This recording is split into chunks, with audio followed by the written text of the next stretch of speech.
অধ্যাপক ডাক্তার মোহাম্মদ ইউনূস বাংলাদেশের নোবেল পুরস্কার বিজয়ী ব্যাংকার ও অর্থনীতিবিদ। তিনি চট্টগ্রাম বিশ্ববিদ্যালয়ের অর্থনীতি বিভাগের একজন শিক্ষক। তিনি ক্ষুদ্র ঋণ ধারণার প্রবর্তক। ডক্টর মোহাম্মদ ইউনূস গ্রামীণ ব্যাংকের প্রতিষ্ঠাতা। মোহাম্মদ ইউনূস এবং তার প্রতিষ্ঠিত গ্রামীণ ব্যাংক যৌথভাবে ২০০৬ সালে নোবেল শান্তি পুরস্কার লাভ করেন। তিনি প্রথম বাংলাদেশী হিসেবে এই পুরস্কার লাভ করেন। ডাক্তার মোহাম্মদ ইউনূস ১৯৪০ সালের ২৪শে জুন চট্টগ্রাম জেলার হাটহাজারী উপজেলার বাথুয়া গ্রামে জন্মগ্রহণ করেন। তার পিতার নাম হাদী দুলাল মিয়া সওদাগর এবং মাতার নাম সুফিয়া খাতুন। মোহাম্মদ ইউনূসের সহধর্মিণী ডক্টর আফরোজিয়া ইউনূস। ব্যক্তিগত জীবনে মোহাম্মদ ইউনূস দুই কন্যার পিতা। মোহাম্মদ ইউনূসের ভাই মোহাম্মদ ইব্রাহিম ঢাকা বিশ্ববিদ্যালয়ের পদার্থবিজ্ঞান বিভাগের অধ্যাপক এবং ছোট ভাই মোহাম্মদ জাহাঙ্গীর একজন টিভি ব্যক্তিত্ব। শিক্ষাজীবনে তার প্রথম বিশ্ববিদ্যালয় মহাজন ফকিরের স্কুল চট্টগ্রাম কলেজিয়েট স্কুল থেকে মেট্রিক পরীক্ষায় মোহাম্মদ ইউনূস মেধা তালিকায় ১৬তম স্থান অধিকার করেন এবং চট্টগ্রাম কলেজে ভর্তি হন। সেখান থেকে তিনি সাংস্কৃতিক এবং রাজনৈতিক কর্মকাণ্ডের সাথে নিজেকে যুক্ত করেন। কলেজে তিনি নাটকের অভিনয় করে প্রথম পুরস্কারও লাভ করেছেন। এছাড়াও তিনি সাহিত্য পত্রিকার সম্পাদনা এবং আজাদী পত্রিকার কলাম লেখক হিসেবে যুক্ত ছিলেন। সপ্তম শ্রেণীতে পড়ার সময় তিনি বয়েজ স্কাউটে যোগ দেন এবং বয়েজ স্কাউটের পক্ষ থেকে মাত্র ১৫ বছর বয়সে যুক্তরাষ্ট্র, কানাডা সহ এশিয়া এবং ইউরোপের বিভিন্ন দেশে ভ্রমণ করেন। ১৯৫৭ সালে মোহাম্মদ ইউনূস ঢাকা বিশ্ববিদ্যালয়ে অর্থনীতি বিভাগে ভর্তি হয় এবং সেখান থেকে বিএ এবং এমএ সম্পন্ন করেন। এরপর তিনি ব্যুরো অব ইকোনমিক্স গবেষণার সহকারী হিসেবে যোগদান করেন। পরবর্তীকালে ১৯৬২ সালে চট্টগ্রাম কলেজের প্রভাষক হিসেবে যোগদান করেন।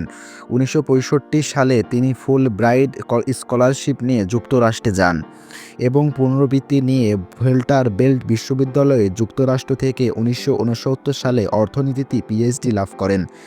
মোহাম্মদ ইউনূস বাংলাদেশে ফিরে আসার আগে ১৯৬৯ থেকে ১৯৭২ সাল পর্যন্ত মিডল টেনেসি স্টেট ইউনিভার্সিটিতে শিক্ষকতা করেন। ১৯৭১ সালে বাংলাদেশের স্বাধীনতা যুদ্ধের সময় মোহাম্মদ ইউনূস বাংলাদেশের পক্ষে বিদেশি জনমত গড়ে তোলার এবং মুক্তিযোদ্ধাদের সহমত প্রদানের জন্য সাংগঠনিকভাবে নিয়োজিত ছিলেন।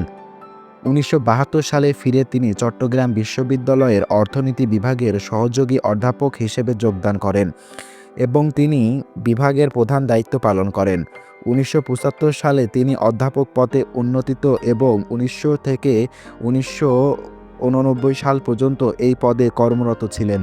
মোহাম্মদ ইউনূস দরিদ্রতার বিরুদ্ধে তার সংগ্রাম শুরু করেন। ১৯৭৪ সালে বাংলাদেশের সাংগঠনিক দুর্ভিক্ষের সময় তিনি বুঝতে পারেন স্বল্প ঋণের মানুষের দরিদ্রের জীবনের মান উন্নত করতে পারে। সেই সময় তিনি গবেষণার লক্ষ্যে গ্রামীণ ব্যাংক অর্থনীতি প্রকল্প চালু করেন। ১৯৭৪ সালে মোহাম্মদ ইউনূস তেভাগা খামার প্রতিষ্ঠা করেন, যা সরকার প্যাকেজ প্রোগ্রামের আওতায় অধিগ্রহণ করেন। এ প্রকল্পটিকে আরও কার্যকারী করতে ইউনূস এবং তার সহযোগীরা গ্রাম সরকার কর্মসূচি প্রস্তাব করেন, যেটি ১৯৭০-এর দশকের শেষের দিকে রাষ্ট্রপতি জিয়াউর রহমান প্রত্যাবর্তন করেন। এই কর্মসূচির অধীনে সরকার ২০০৩ সালে ৪০,৩৯২টি গ্রাম সরকার গঠিত করে, যা চতুর্থ পর্যায়ের সরকার হিসেবে কাজ করত।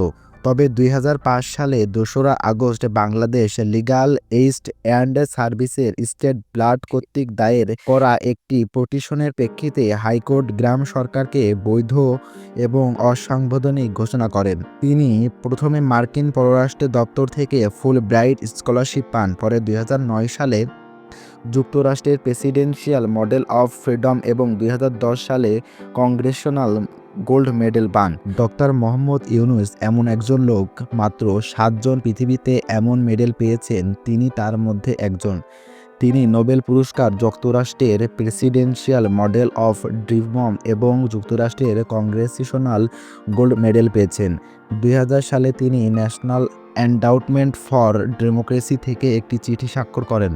জোবরা গ্রামে দরিদ্রতার ঋণ দেওয়ার উদ্দেশ্য ১৯৭৬ সালে ডিসেম্বর ইউনূস সরকার জনতা ব্যাংক থেকে একটি ঋণ পান। প্রতিষ্ঠানটি তার প্রকল্পের জন্য অন্যান্য ব্যাংকের কাছ থেকে ঋণ নিয়ে কাজ চালিয়ে যাচ্ছিল। ১৯০০ থেকে ১৯৮২ সাল নাগাদ এর সদস্য ছিল মাত্র ২৮,০০০ জন। ১৯৮৩ সালের ১ অক্টোবর এই পাইলট প্রকল্পটি দরিদ্র বাংলাদেশের জন্য একটি পূর্ণাঙ্গ ব্যাংক হিসেবে কাজ শুরু করে এবং নামকরণ করা হয় এটি গ্রামীণ ব্যাংক। জুলাই ২০০৭ নাগাদ গ্রামীণ ব্যাংক $৭.৪ বিলিয়ন গৃহীতার জন্য $৬.৩৪ বিলিয়ন মার্কিন ডলার ইস্যু করে। গ্রামীণ ব্যাংকের এই মডেলটি আমেরিকা সহ আরও অন্যান্য দেশ প্রচলিত রয়েছে।